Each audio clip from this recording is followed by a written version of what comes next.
അമ്മ വിഷമിക്കണ്ട. എനിക്കിത് വലിയ കാര്യമൊന്നുമല്ല.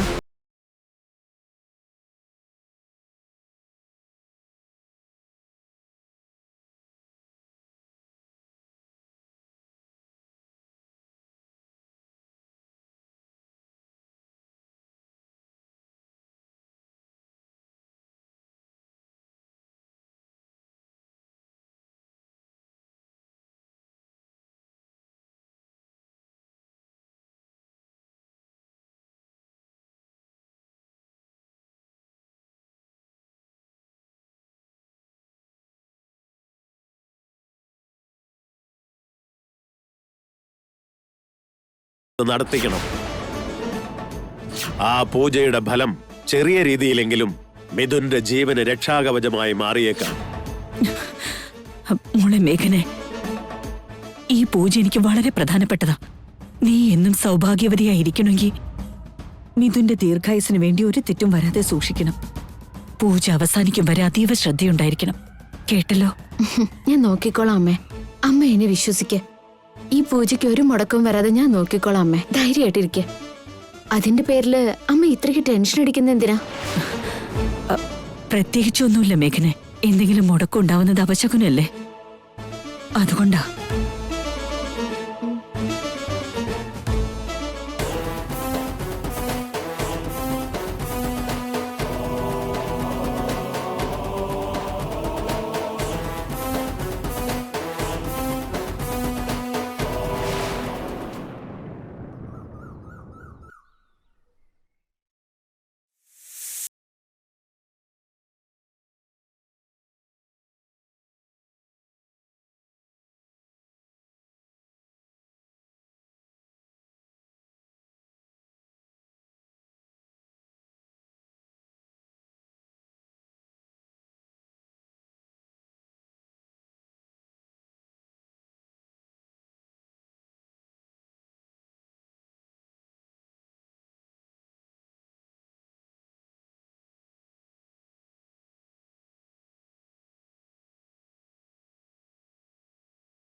Good morning.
എന്നോട് പറയാൻ നീ എന്തിനെങ്ങനെ മടി കാണിക്കുന്നേ? എന്നോടൊന്നും മെണ്ടിന്ന് വെച്ച് വായിലെ പവിഴൊന്നും കൊഴിഞ്ഞു പോവില്ലോ.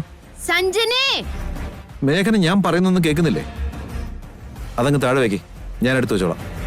ഇങ്ങോട്ട് താ.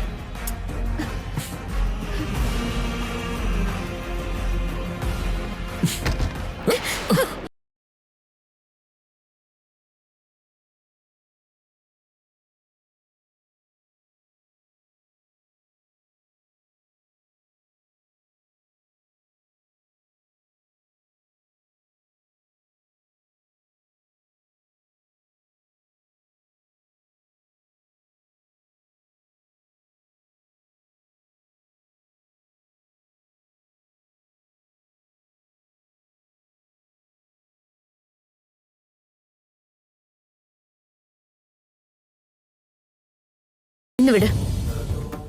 എന്റെ ചോദ്യത്തിന് മറുപടി തന്നാ ഞാൻ വിടാം. മിഥുനേട്ടൻ ഇപ്പൊ എന്ത് ഉത്തരം അറിയണ്ടേ? നിന്റെ ഈ മൗനത്തിന്റെ അർത്ഥം അറിയണം എനിക്ക്. മാത്രമല്ല, ഇങ്ങനെയൊക്കെ പെരുമാറാൻ നിന്റെ മനസ്സ് വേദനിച്ചും കാണും. അതിന്റെ കാരണം എനിക്ക് അറിയണം മേഘനെ. പക്ഷെ എന്നോടൊന്നും പറയില്ല എന്ന് മാത്രം. എന്നെ നോക്കി ഒന്ന് ചിരിക്കുമെങ്കിലും ചെയ്യേ.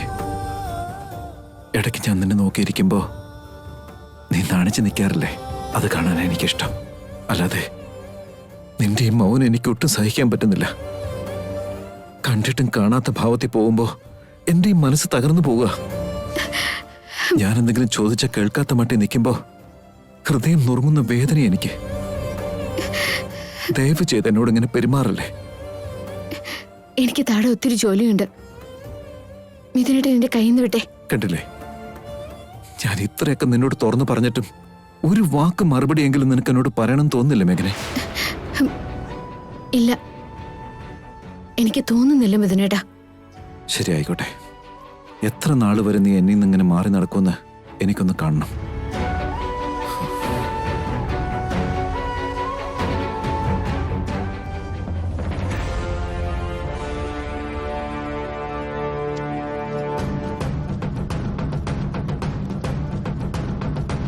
ഈ മേഘനയ്ക്ക് എന്താ പറ്റിയത്? ഇന്നലെ വൈകുന്നേരം തൊട്ട് അവൾ ആകെ മാറിപ്പോയിരിക്കുക. ഇവളുടെ മാറ്റം എന്തുകൊണ്ട് എനിക്ക് താങ്ങാൻ പറ്റാതെ? എന്നെ ഇത് വല്ലാതെ ഡിസ്റ്റർബ് ചെയ്യുക. അങ്ങനെ എന്തായിരിക്കും ഇവളുടെ മനസ്സിൽ?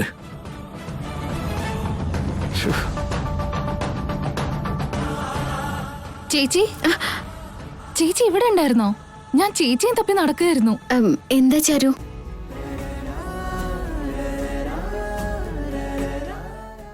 നീ എന്താ എന്റെ മുഖത്തേക്ക് ഇങ്ങനെ നോക്കുന്ന? ചേച്ചിയുടെ കണ്ണെന്താ കലങ്ങിയിരിക്കുന്നത്?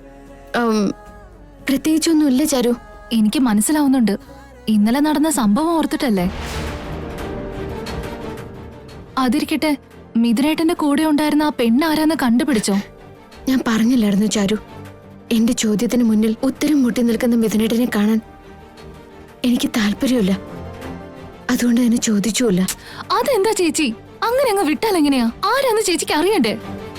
അറിയില്ല ചാരു, സമയമാകുമ്പോ എല്ലാം താനെ പുറത്തു വരും. ആ സമയത്തിന് വേണ്ടി ചേച്ചി കാത്തിരുന്ന അന്ന് നടക്കാൻ പാടില്ലാത്തതുപോലെ നടന്നിട്ടുണ്ടെങ്കിലോ? തിരുത്താൻ പറ്റാത്ത വല്ല തെറ്റുവാണെങ്കിൽ എന്ത് ചെയ്യും? അതുകൊണ്ടാ ഇപ്പൊ തന്നെ രണ്ടിലൊന്ന് ചോദിച്ചറിയാൻ പറഞ്ഞത്. ആ പെണ്ണാരാന്ന് ചേച്ചി അറിയണം. അത് വേണ്ട ചാരു, ആ കാര്യം നമുക്ക് പിന്നീട് എപ്പോഴെങ്കിലും ചിന്തിക്കാം.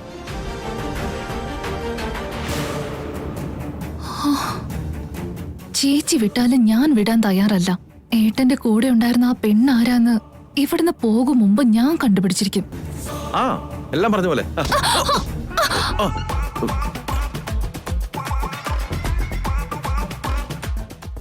കണ്ണ് കാണുന്നില്ലേടാ? നോക്കി നടന്നല്ല എന്താ നിനക്ക്? നിനക്കുണ്ടല്ലോ രണ്ട് ഉണ്ടക്കണ്ണ്, നീ എന്തുകൊണ്ട് നോക്കിയില്ല?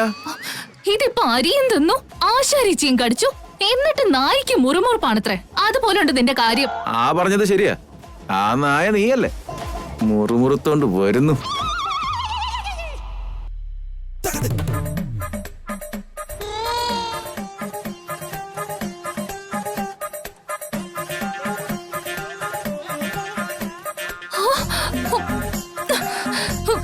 എടാ, എന്താടി താഴെ വീണ എനിക്ക് എന്ത് പറ്റിയെന്ന് ചിന്തിച്ചില്ല.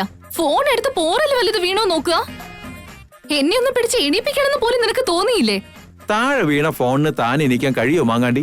പക്ഷെ നീ അങ്ങനെയാണോ? പട്ടിയെ പോലെ സടകൊടഞ്ഞെഴുന്നേറ്റ് നിവർന്ന് നിന്നില്ലേ? ഫോണിന് ബുദ്ധിയില്ലാത്തതുകൊണ്ട് അതിനെ താഴെ എന്ന് എടുക്കേണ്ടി വന്നു. നിനക്ക് ബുദ്ധിയില്ലെന്ന് സമ്മതിച്ചാ എന്ത് വേണമെങ്കിലും ഞാൻ ചെയ്തു തരാം. ഹലോ, എനിക്ക് ആവശ്യത്തിന് എല്ലാം ഉണ്ട്. നിനക്കാ ബുദ്ധിയില്ലാത്ത. പഠിക്കാൻ വിട്ടപ്പോ മാവി കയറി ഇരിക്കലായിരുന്നു നിന്റെ പണി. അതുകൊണ്ടല്ലേ വന്നിടിച്ചിട്ട് ഒരു സോറി പോലും പറയാനുള്ള ഔചിത്യം ഇല്ലാത്ത. ബൾബ് പോലത്തെ രണ്ട് കണ്ണും വെച്ചോണ്ട് നീ എന്തെടുക്കുമായിരുന്നു? അഥവാ സോറി പറയണമെന്നാണെങ്കിൽ നീയാണ് എന്നോട് സോറി പറയേണ്ടത്. ഒരു സോറി അല്ല, 1000 സോറിയെങ്കിലും പറയേണ്ടി വരും. ഞാനോ? നിന്നോടോ സോറി പറയണമെന്നോ? നിന്നെ പോലെ ഒരുത്തനോട് സോറി പറയുന്നതിനേക്കാൾ വഴിയെ പോകുന്ന ഒരു പിച്ചക്കാരനെയും കെട്ടിപ്പിടിച്ച് ഉമ്മ കൊടുക്കുന്നതായിരിക്കും ബെറ്റർ. അയ്യോ, അത് ശരിയാ. എനിക്ക് പണ്ടേ തോന്നിയതാ നീ വഴിയെ പോകുന്നവന്മാർക്കെല്ലാം ഉമ്മ കൊടുക്കുന്നവളാണെന്ന്. ഞാൻ ചുമ്മാ അങ്ങനെ പറഞ്ഞെന്ന് കരുതി അങ്ങനെ ചെയ്യുന്ന? നീ ചുമ്മാ പറഞ്ഞാലും ഉമ്മ കൊടുക്കാന്നല്ല പറഞ്ഞേ. ചെല്ലടി, ചെന്ന് വഴിയെ പോകുന്നവർക്ക് കെട്ടിപ്പിടിച്ച് ഉമ്മ കൊടുക്ക്. ഫ്രണ്ട്ഷിപ്പിന്റെ വില അറിയാത്ത വടയക്ഷി. എന്ത് ഫ്രണ്ട്സോ? നിന്നെ പോലെ ഒരു കൊരങ്ങനെ ഫ്രണ്ട് ആവാനോ? ഞാൻ കൂട്ടുകൂടണെങ്കിലേ അതിന് അവർക്ക് ഒരു ലെവൽ ഉണ്ടാവണം. എനിക്ക് കൂട്ടുകൂടാൻ വേണ്ടി വലിയ ലെവലൊന്നും വേണമെന്നില്ല. നിന്നെ പോലെയുള്ളവരായാലും മതി. നിന്നെ പോലെ പറഞ്ഞ അതന്നെ, ഏത് നേരവും പട്ടിയെ പോലെ കടിച്ചു കീറാൻ വരുന്നവളെ. എന്ത്? ഞാൻ കടിച്ചു കയറാൻ വരുന്നോ? ഏയ്, എന്നെ മാന്തി പറിക്കൊന്നും ചെയ്യല്ലേ. പേ പിടിച്ചിട്ടൊന്നും ഇല്ലല്ലോ. നിന്നെ വെച്ചിട്ടുണ്ടല്ലോ. കുറച്ച് വഴിയിട്ട് കാണിച്ചുതരാം. ഓടി വാങ്ങാണ്ടി.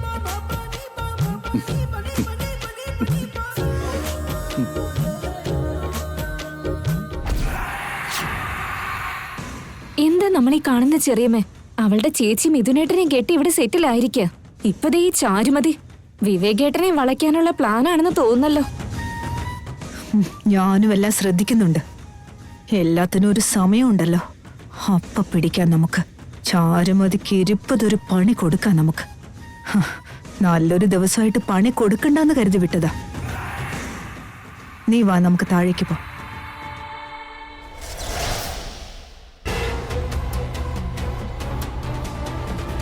പണിക്കൊരു ഔഷധ ചെടി അയക്കാന്ന് പറഞ്ഞിട്ട് ഇതുവരെ ആരെയും ഇങ്ങോട്ടേക്ക് കണ്ടില്ലല്ലോ. എന്റെ ഭഗവാനെ, മിഥുൻ ഈ സർപ്പഗണ്ഡത്തിൽ നിന്നും എങ്ങനെയെങ്കിലും കാത്തു രക്ഷിക്കണേ. അരുണിമ മേഡം, പണിക്കർ അദ്ദേഹം പറഞ്ഞതാണ്. ഔഷധ ചെടി തന്നുവിട്ടോ? ചെടിയല്ല, അത് വേരാണ്. ഇതാ, ഇത് ഇന്ന് മുഴുവൻ മിഥുൻ സാറിന്റെ പോക്കറ്റിൽ തന്നെ ഉണ്ടാവണം. ഒരു കാരണവശാലും ഇത് നഷ്ടപ്പെടുത്തി കളയരുതെന്ന് പറയാൻ പറഞ്ഞു.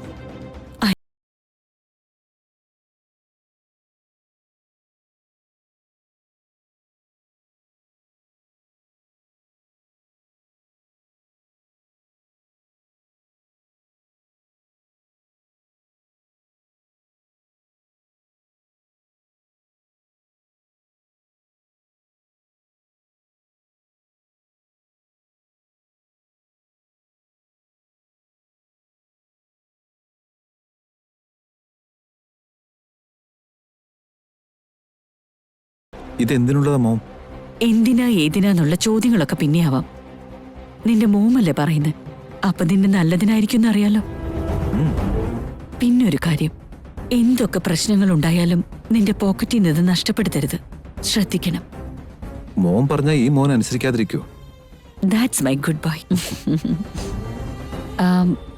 അത് മാത്രമല്ല, ഇന്നത്തെ തിരുവാതിരയുടെ പൂജ കഴിയുന്നത് വരെ നീ വീട്ടിന് പുറത്തു പോവരുത്. ഇത് മോമിന്റെ സ്പെഷ്യൽ റിക്വസ്റ്റാ. പറ്റില്ലെന്ന് പറയരുത്. മോം എന്തിനാ എന്നോട് റിക്വസ്റ്റ് ചെയ്യുന്നേ? ഓർഡർ ചെയ്താ പോരെ? അക്ഷരം പ്രതി ഞാനത് പാലിക്കുകയും ചെയ്തിരിക്കും. പിന്നെ അമ്മയ്ക്ക് കോഫി വേണോ? എനിക്കിപ്പോ കോഫിയൊന്നും വേണ്ട മേഘനെ. ഈ തിരുവാതിരയുടെ പൂജ യാതൊരുവിധ വിഘ്നങ്ങളും വരുത്താതെ നല്ല രീതിയിൽ പൂർത്തീകരിക്കണം. അത് ഞാൻ ഏറ്റതല്ലേ. പ്രത്യേകം ശ്രദ്ധിക്കണം. ഒരു കാരണവശാലും ഉപവാസം തെറ്റിക്കാതെ നോക്കിക്കൊള്ളണം. മോം, ഈ ഉപവാസം എന്ന് പറഞ്ഞ് പട്ടിണി കിടക്കേണ്ട കാര്യമുണ്ടോ? പട്ടിണി കിടക്കാതിരുന്ന ദൈവം ശിക്ഷിക്കൊന്നുമില്ലല്ലോ. അങ്ങനെയൊന്നും പറയല്ല മോനെ. ചില കാര്യങ്ങൾക്ക് ചില കാരണങ്ങളുണ്ടാവും. അതിനെ നമ്മൾ ചോദ്യം ചെയ്യാൻ നിൽക്കരുത്. അമ്മ വിഷമിക്കണ്ട. ആരെന്തൊക്കെ പറഞ്ഞാലും അത് എങ്ങനെയൊക്കെ വ്യാഖ്യാനിച്ചാലും ഞാൻ ഉറപ്പായും ഇന്നത്തെ പൂജയും ഉപവാസവും പവിത്രമായി തന്നെ പൂർണ്ണമാക്കിയിരിക്കും. ഇന്നത്തെ പൂജ യാതൊരു വിഘ്നങ്ങളും കൂടാതെ നല്ല രീതിയിൽ പൂർത്തിയാക്കുമെന്ന് അമ്മയ്ക്ക് ഞാൻ വാക്ക് തരാണ്. മേഘന എന്റെ മുഖത്തേക്ക് പോലും ഒന്നും നോക്കുന്നില്ല. എന്ത് ചോദിച്ചാലും ശരിക്കുള്ളൊരു മറുപടി പോലും തരുന്നില്ല. ഇവളുടെ ഈ മൗനം എന്തുകൊണ്ട് എന്നെ ഇങ്ങനെ വേദനിപ്പിക്കുന്നേ? Hi dad. ഹൈഡാ. How are you? ഫൈൻ ഡാ. ജേട്ടാ, ഒരാഴ്ച കൊണ്ട് ആള് ആകെ മാറിയല്ലോ. ഒന്നും കഴിക്കുന്നുണ്ടായിരുന്നില്ലേ? ഭാര്യയ്ക്ക് ഒരാഴ്ച ഭർത്താവിനെ കണ്ടില്ലേ ഇങ്ങനെയൊക്കെ തോന്നും. അതിരിക്കട്ടെ, പോയ കാര്യം എന്തായി ഡാഡ്? സക്സസ് അല്ലേ? Almost done. ഇനി 1-2 മീറ്റിംഗ് കൂടി വേണം. എങ്കിലേ എല്ലാം ഒന്ന് കൺഫേം ചെയ്യാൻ പറ്റും. സൂപ്പർ. വന്ന കാലിൽ നിൽക്കണ്ട അച്ഛാ. യാത്രയൊക്കെ കഴിഞ്ഞ് ക്ഷീണിച്ചു വന്നതല്ലേ. അച്ഛനൊന്ന് പോയി ഫ്രഷ് ആയിട്ട് വാ, ഞാൻ കാപ്പി എടുത്തു വെക്കാം. മേഘനെ, നിന്റെ മുഖം എന്താ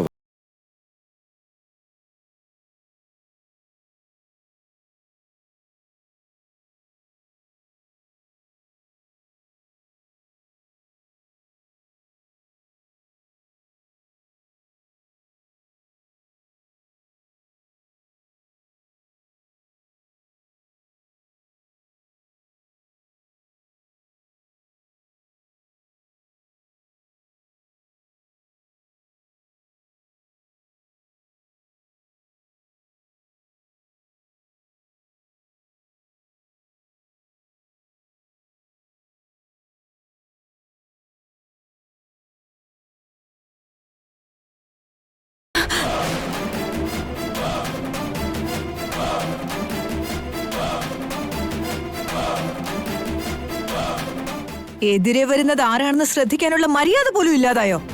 ഏത് ലോകത്താ നീയൊക്കെ? ക്ഷമിക്കണം മാഡം. തെറ്റ് ചെയ്തിട്ടൊരു ക്ഷമ പറഞ്ഞ എല്ലാം അങ്ങ് തീരുമല്ലോ അല്ലേ? ഇതിപ്പോ ഈ വീട്ടിലെ സ്ഥിര ശീലമായിരിക്കാം.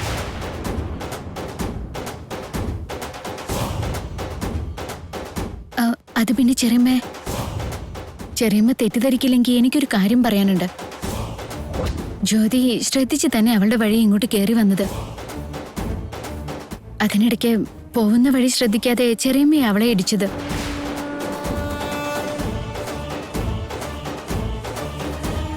നീ എന്താ ഞാനാ തെറ്റ് ചെയ്തെന്ന് വരുത്തി തീർക്കാനുള്ള ശ്രമത്തിലാണെന്ന് തോന്നുന്നല്ലോ. അങ്ങനെയൊന്നും അല്ല ചെറിയമ്മേ. എനിക്കറിയാം ഞാൻ തെറ്റാണോ ശരിയാണോ ചെയ്തതെന്ന്. വ്യാഖ്യാനിക്കാൻ നീ വരണമെന്നില്ല. എന്റെ തെറ്റുകൾ ചൂണ്ടിക്കാണിക്കാൻ ശ്രമിച്ച് ഇവിടെയുള്ള പണിക്കാരുടെ മുമ്പിൽ വെച്ച് എന്നെ ഉപദേശിച്ച് ആളാവാൻ നോക്കണ്ട. ഞാൻ അങ്ങനെയൊന്നും ഉദ്ദേശിച്ചിട്ടില്ല ചെറിയമ്മേ. നിന്റെ ഉദ്ദേശങ്ങളും ഉപദേശങ്ങളും കേൾക്കാനുള്ള ഗതികേട് തൽക്കാലം എനിക്കില്ല. പ്രിയമ്പതേ, നീ എന്തൊക്കെയാ പറയുന്നത്? തെറ്റ് നമ്മുടെ ഭാഗത്താണെങ്കിൽ അത് മനസ്സിലാക്കി സമ്മതിച്ചു കൊടുക്കുന്നതാണ് നല്ലത്. അതുമാത്രമല്ല മേഘനയെ ഉദ്ദേശിച്ചുള്ളൂ.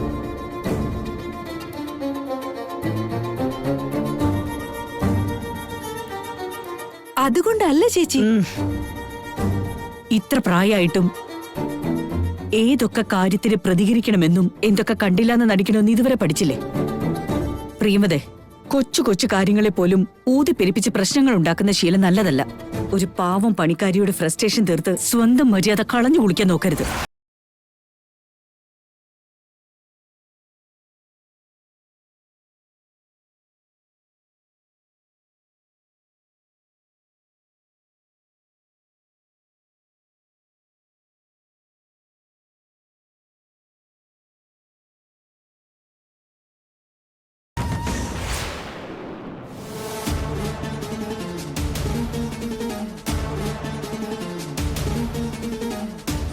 പ്രിയമ്പതേ, നീ എന്തൊക്കെയാ പറയുന്നത്? തെറ്റ് നമ്മുടെ ഭാഗത്താണെങ്കിൽ അത് മനസ്സിലാക്കി സമ്മതിച്ചു കൊടുക്കുന്നതാണ് നല്ലത്. ഏതൊക്കെ കാര്യത്തിന് പ്രതികരിക്കണമെന്നും എന്തൊക്കെ കണ്ടില്ലാന്ന് നടിക്കണമെന്ന് ഇതുവരെ പഠിച്ചില്ലേ? കൊച്ചു കൊച്ചു കാര്യങ്ങളെ പോലും ഊതിപ്പെരിപ്പിച്ച് പ്രശ്നങ്ങൾ ഉണ്ടാക്കുന്ന ശീലം നല്ലതല്ല. ഒരു പാവം പണിക്കാരിയുടെ ഫ്രസ്ട്രേഷൻ തീർത്ത് സ്വന്തം മര്യാദ കളഞ്ഞു കുളിക്കാൻ നോക്കരുത്. 25 വർഷമായി ഈ വെളിച്ചപ്പാടിന്റെ ഇരയായി ജീവിക്കാൻ തുടങ്ങിയിട്ട് താരം കിട്ടിയാൽ അവൾ എന്നെ അപമാനിക്കും. ചേച്ചി എന്നല്ലാതെ ഞാൻ അവളെ വിളിച്ചിട്ടില്ല. പക്ഷെ ഞാനും ആ അരുണിമയെ പോലെ തന്നെ ഈ വീട്ടിലെ മറ്റൊരു മരുമോളാണെന്ന ചിന്ത പോലും അവൾക്കില്ല. അധികാരത്തിന്റെ അഹങ്കാരമാണ് ആ വെളിച്ചപ്പാടിന്. മിഥുനെ എന്റെ വരുതിക്ക് നിൽക്കുന്ന മഞ്ജരിയെ കൊണ്ട് കല്യാണം കഴിപ്പിക്കണം.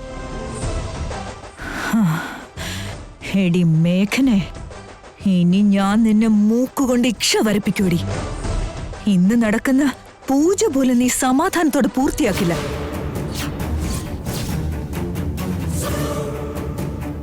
എന്താ ചെറിയമ്മ വല്ലാണ്ട്? ഇല്ല, ഒന്നുമില്ല ഹർഷിണി. മഞ്ജരിക്ക് വേണ്ടി നമ്മളിവിടെ പെടാപ്പാട് പെടുമ്പോ അവൾ അവളുടെ വീട്ടിൽ പോയി സുഖിച്ചിരിക്കുകയല്ലേ. ഒന്ന് വിളിച്ചു നോക്കട്ടെ.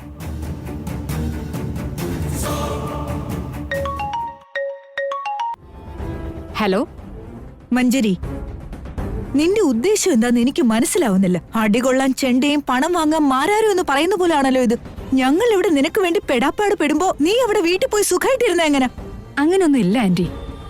ഞാനും മേഘനയുടെ ഇന്നത്തെ ആ പൂജ മുടക്കാൻ എന്താ വഴിയെന്ന് ആലോചിക്കുന്നേ. ഓ, ആലോചിച്ചിരിക്കേണ്ട സമയമൊക്കെ കഴിഞ്ഞു. ഇനി എന്താ ചെയ്യാൻ പറ്റുമെന്ന് നോക്ക്. പൂജ ഒരു മുടക്കവും ഇല്ലാതെ പൂർത്തീകരിക്കാൻ ചേച്ചി മേഘനയോട് ആജ്ഞാപിച്ചിരിക്കുക.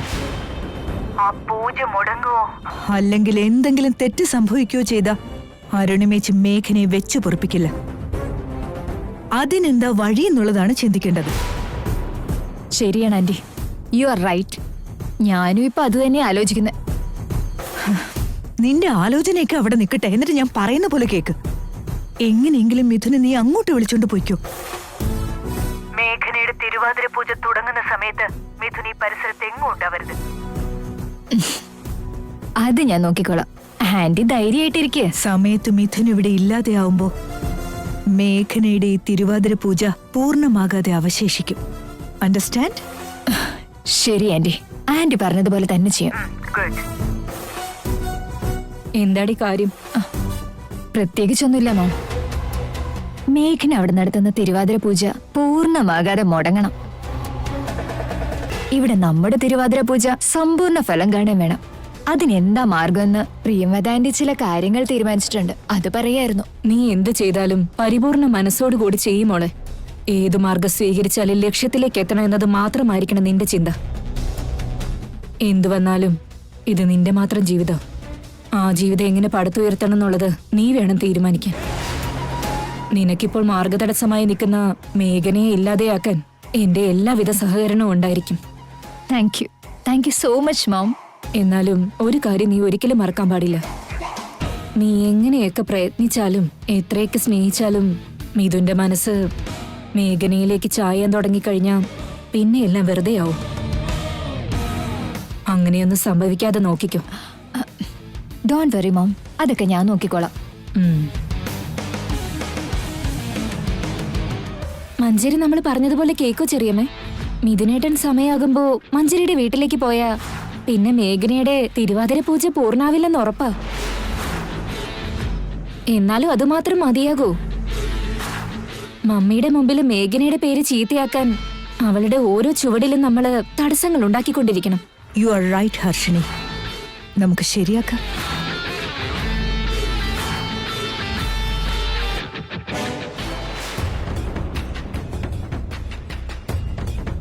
അന്ന് കടയുടെ ഇനോഗ്രേഷന് മിഥുനേട്ടന്റെ കൂടെ നിന്ന പെണ്ണ് ആരാന്ന് കണ്ടുപിടിക്കാൻ ഇപ്പൊ എന്താ ഒരു വഴി?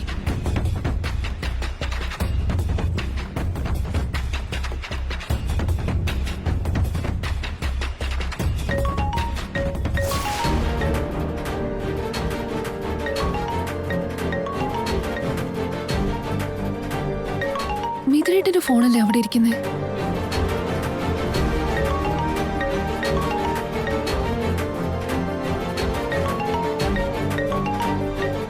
മൈ ഫോർ എവർ എന്ന് ഫീഡ് ചെയ്തിരിക്കുന്നു. ഇങ്ങനൊരു പേര് സേവ് ചെയ്തിരിക്കുന്നത് അത്രയേറെ ഹൃദയത്തോട് ചേർന്നിരിക്കുന്ന ഒരു വ്യക്തിയുടെ പേരായിരിക്കണം. എങ്കിൽ ഷോപ്പിന്റെ ഇനോഗ്രേഷന് മിഥുനേട്ടന്റെ ഒപ്പം നിന്നിരുന്നത് ഈ പെണ്ണ് തന്നെയാ.